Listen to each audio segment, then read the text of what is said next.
சீஜா டாக்ஸ்லா தமிழ் பாட்காஸ்ட உங்களை இந்த ஆழமான விவாதத்துக்கு வரவேற்கிறது. வீட்டில் இருந்தபடியே வரிச்சட்ட வழக்குகளை கேட்டு மகிழுங்கள். ஜிஎஸ்டி சட்ட அறிவை மேம்படுத்த சீஜா டாக்ஸ்லா தமிழ் பாட்காஸ்டை தவறாமல் கேளுங்கள். எங்களுடன் இணைந்திருக்க தொடர்பு கொள்ள வேண்டிய எண் 9964886879. வணக்கம். ஒரு நிமிஷம் யோசிச்சு பாருங்க. நீங்க ஒரு வேலை செஞ்சு முடிக்கிறீங்க, ஆனா அதுக்கான பணம் உங்களுக்கு பல வருஷம் கழிச்சு தான் வருது. நிம்மதியா அந்த பணத்தை பேங்க்ல போடுறீங்க. ஆனா திடீர்னு ஒரு நாள் உங்களுக்கு ஒரு நோட்டீஸ் வருது, நீங்க வாங்கின பணத்துக்கு ஜிஎஸ்டி கட்டல, அதனால வட்டி அபராதத்தோட சேர்த்து கட்டுங்கன்னு. எப்படி இருக்கும்? தலையே சுத்திரும் இல்லையா? அதேதான். நான் செஞ்சது பழைய வேலை, அப்போ ஜிஎஸ்டியே இல்ல. இப்போ ஜிஎஸ்டி கேட்டா என்ன நியாயம்? இதுதான் பல பிசினஸ் ஓனர்கள், குறிப்பா கான்ட்ராக்டர்கள் கேட்கிற ஒரு முக்கியமான கேள்வி. ஆமா, இது ரொம்ப பொதுவான ஒரு குழப்பம். இன்னைக்கு நாம பார்க்க போற வழக்குல ஒரு கான்ட்ராக்டருக்கு இதே மாதிரி ஒரு பிரச்சனை வந்திருக்கு. ஆனா அவர் சும்மா விடல, அலகாபாத் உயர் நீதிமன்றம் வரைக்கும் போயிருக்கார். அந்த நீதிமன்றம் இந்த சிக்கலான விஷயத்தை எப்படி கையாண்டதுன்னு ரொம்ப விரிவாவே அலச போறோம். சரி, வாங்க ஆரம்பிக்கலாம். சரி வாங்க, இந்த கேஸோட ஆழத்துக்கு போலாம். விஷயம் என்னன்னா, 2018-19 நிதி ஆண்டுல ஜிஎஸ்டி அதிகாரிகள் இவருக்கு ஒரு நோட்டீஸ் அனுப்பி வரி கட்டச் சொல்லி ஒரு உத்தரவு போட்டிருக்காங்க. அதை எதிர்த்து தான் இவர் கோர்ட்டுக்கு போயிருக்கார்.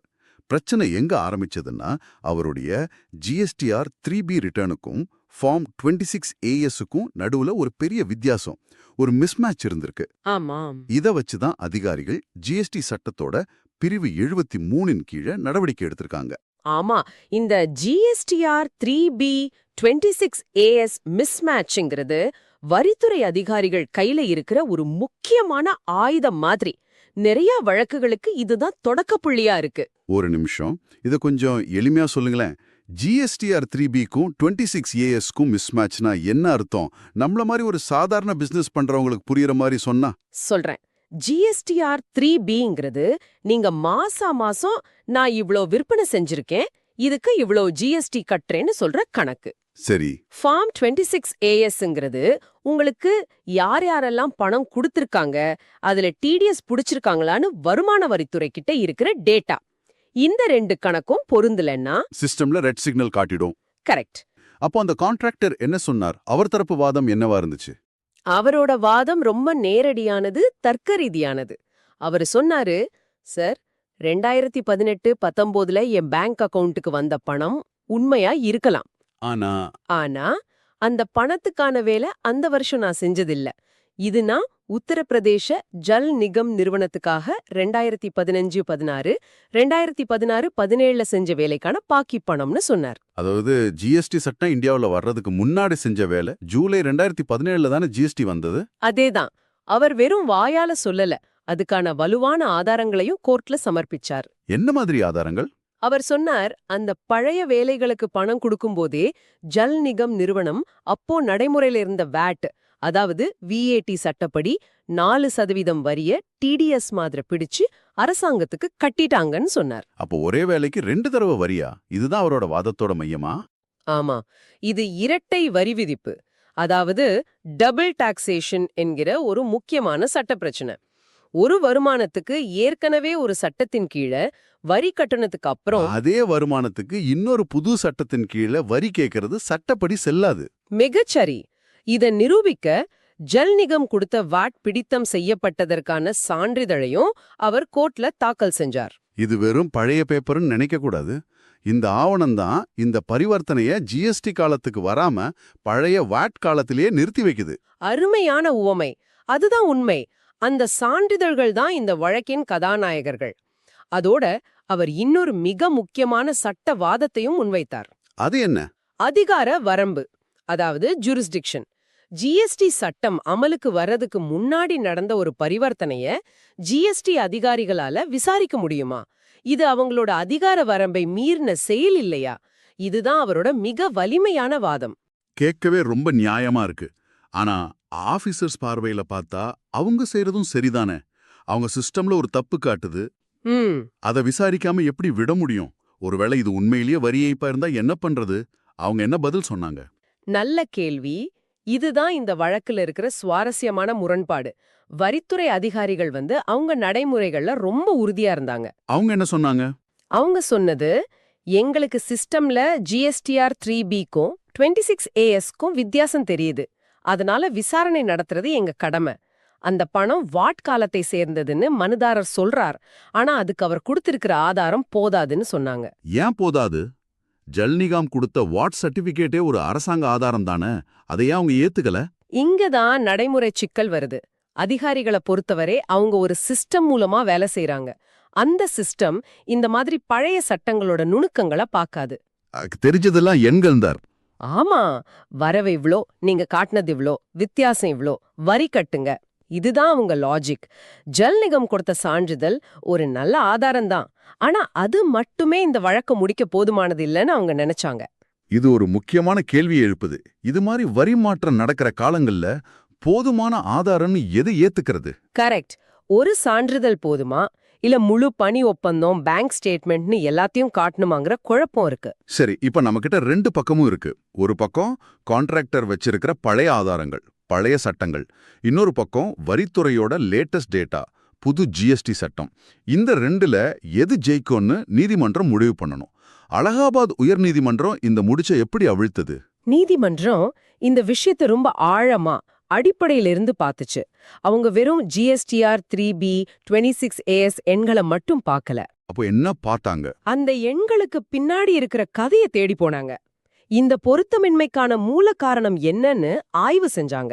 அதுக்காக மனுதாரருக்கு 2015-16, 2016-17ல ஜல் நிகம் கொடுத்த அசல் பணி ஆணைகளை, அதாவது ஒரிஜினல் ஒர்க் ஆர்டர்ஸ நீதிமன்றம் பரிசீலித்தது. இதுதான் வழக்கின் திருப்புமுனை. அடங்கப்பா, அப்போ கோர்ட் வெறும் ரிட்டர்ன் ஃபார்ம்ஸ பார்க்காம அந்த பிசினஸ் நடந்ததோட மூலத்துக்கே போயிருக்கு. ஆமா, அங்கதான் மொத்த கேஸும் மாறுச்சு. அது மட்டும் இல்ல, இந்த வழக்குல இன்னொரு ஆச்சரியமான விஷயமும் நடந்தது. என்ன அது? ஜல் நிகம் தரப்பு வழக்கறிஞர், அதாவது யாரு கான்ட்ராக்டருக்கு பணம் கொடுத்தாங்களோ அவங்களே மனுதாரரோட வாதத்தை ஆதரிச்சாங்க. என்ன சொல்றீங்க? ஜல்நிகம் வக்கீலே இவருக்கு சப்போர்ட் பண்ணிட்டாரா? இது நான் எதிர்பார்க்கவே இல்ல. ஆமா, இது ரொம்ப அரிதான ஒரு விஷயம். ஜல்நிகம் வழக்கறிஞர் கோர்ட்ல தெளிவா சொன்னார், ஆமா, இந்த வேலைகள் ஜிஎஸ்டி வர்றதுக்கு முன்னாடி செய்யப்பட்டவை தான், அதுக்கு நாங்க முறையா வாட் வரியையும் பிடிச்சு கட்டிட்டோம்னு உறுதிப்படுத்தினார். ஓஹோ. இது மனுதாரரோட தரப்புக்கு யானை பலத்தை கொடுத்துச்சு. வரித்துறை அதிகாரிகளோட வாதம் ரொம்ப பலவீனமாயிடுச்சு. அப்போ தீர்ப்பு ரொம்ப தெளிவா இருந்திருக்குமே. பணம் எப்போ கிடைச்சதுங்கிறது முக்கியம் இல்ல, அந்த பணத்துக்கான சேவை இல்லனா வேலை எப்போ செய்யப்பட்டதுங்கிறது தான் முக்கியம். இதுதானே இதோட அர்த்தம். மிகச்சரியா புடிச்சிட்டீங்க. நீதிமன்றத்தோட தீர்ப்பு இந்த விஷயத்துல ஒரு சட்ட விளக்கமாவே அமைஞ்சது. அவங்க சொன்னாங்க, ஜிஎஸ்டி அமலுக்கு வந்த பிறகு பணம் பெறப்பட்டது என்ற ஒரே ஒரு காரணத்துக்காக ஜிஎஸ்டி அதிகாரிகள் வரி, வட்டி, அபராதம் விதிக்கிறதுக்கு அவங்களுக்கு அதிகார வரம்பே கிடையாதுன்னு ரொம்ப தெளிவா சொல்லிட்டாங்க. இந்த வரிக்குட்பட்ட நிகழ்வு, அதாவது டாக்ஸபிள் ஈவெண்ட் என்கிற கான்செப்ட கொஞ்சம் விளக்க முடியுமா? கண்டிப்பா. வரி போடுறதுங்கிறது ஒரு போட்டோ எடுக்கிற மாதிரி. சேவை எப்ப செய்யப்பட்டுச்சோ அப்பதான் கிளிக் பண்ணணும். அதாவது வரிக்குட்பட்ட நிகழ்வு அப்பதான் நடக்குது. ஓகே. பணம் எப்ப வருதுங்கிறது முக்கியம் இல்ல. ஆனா இந்த வழக்குல ஜிஎஸ்டி அதிகாரிகள் என்ன பண்ண முயற்சி பண்ணாங்கன்னா, சேவை செஞ்சப்ப போட்டோ எடுக்காம பல வருஷம் கழிச்சு பணம் வரும்போது போட்டோ எடுத்து, இது புது போட்டோ, இதுக்கு வரி கட்டுங்கன்னு கேட்டாங்க. ஆனா கோர்ட் என்ன சொல்லுச்சு? கோர்ட்டு, இல்ல, இது பழைய போட்டோவோட லேட் பிரிண்ட் அவுட் தான், இதுக்கு நீங்க வரி கேட்க முடியாதுன்னு சொல்லிருச்சு. இன்னும் ஒருபடி மேல போய் ஜிஎஸ்டி சட்டத்துல ஜிஎஸ்டிக்கு முந்தே பணிகளுக்கு வரி வசூலிக்க எந்த பிரிவும் அதிகாரிகளுக்கு அதிகாரம் கொடுக்கலன்னு நீதிமன்றம் சுட்டிக்காட்டுச்சு. ஆஹா, அந்த கான்ட்ராக்டருக்கு ஒரு முழுமையான தெளிவான வெற்றி. நீதிமன்றம் வரித்துறை போட்ட உத்தரவுகள் எல்லாத்தையும் ரத்து செஞ்சிருச்சு. ஆமா, இது அவருக்கு மட்டும் இல்ல, அவரை மாதிரி சூழலையில இருக்கிற பல பேருக்கு ஒரு பெரிய நிம்மதியை கொடுத்திருக்கோம். தீர்ப்புல வேற என்ன முக்கியமான விஷயம் இருந்துச்சு? இது ஒரு முழுமையான வெற்றி. நீதிமன்றம் வரி விதிப்பை ரத்து செஞ்சதோட நிறுத்திக்கல. மனுதாரர் இந்த வழக்குக்காக முன்பணமா ஏதாவது தொகை கட்டியிருந்தா அதையும் கட்டுன தேதியிலிருந்து வட்டியோட சேர்த்து 1 மாசத்துக்குள்ள திருப்பி கொடுக்கணும்னு உத்தரவு போட்டாங்க. இது சில சமயங்கள்ல அதிகாரிகள் அவசரப்பட்டு நடவடிக்கை எடுக்கிறதுக்கு ஒரு வலுவான செய்தி அனுப்புது. நிச்சயமா. இந்த வழக்குல இருந்து நாம குறிப்பா நம்ம நேயர்கள் கத்துக்க வேண்டிய முக்கியமான பாடம் என்ன? இந்த வழக்கிலிருந்து நீங்க கத்துக்க வேண்டிய முதல் மற்றும் மிக முக்கியமான பாடம், ஆவணங்கள் தான் உங்களுடைய கவசம். ஆமா, டாக்குமெண்ட்ஸ் ரொம்ப முக்கியம். குறிப்பா வாட் காலத்துல இருந்து ஜிஎஸ்டிக்கு மாறின மாதிரி ஒரு வரி விதிப்பு முறை மாறும் காலங்கள்ல பழைய ஆவணங்களை, பணியாணைகள், இன்வாய்ஸ்கள், வாட் பிடித்தம் செஞ்ச சான்றிதழ்கள், பேங்க் ஸ்டேட்மெண்ட்டுங்களை பொக்கிஷ மாதிரி பாதுகாக்கணும். இந்த வழக்குல அந்த பழைய ஆவணங்கள் மட்டும் இல்லன்னா தீர்ப்பு வட மாதிரியா கூட இருந்திருக்கலாம்.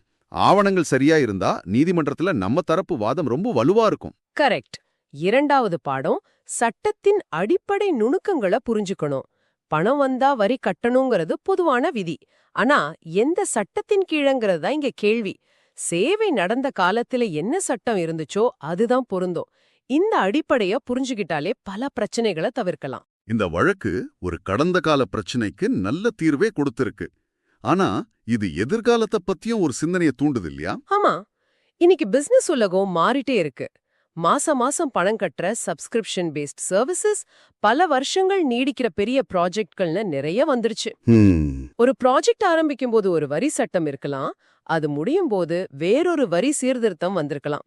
அப்போ எதிர்காலத்துல இந்த மாதிரி அதிகார வரம்பு தொடர்பான குழப்பங்கள் வராம இருக்க ஒரு பிசினஸ் தன்னோட ஒப்பந்தங்களையும் இன்வாய்ஸ் செய்யற முறைகளையும் எப்படி முன்கூட்டியே திட்டமிட்டு கட்டமைக்க முடியும்? இதுதான் நாம எல்லாரும் யோசிக்க வேண்டிய ஒரு முக்கியமான கேள்வி.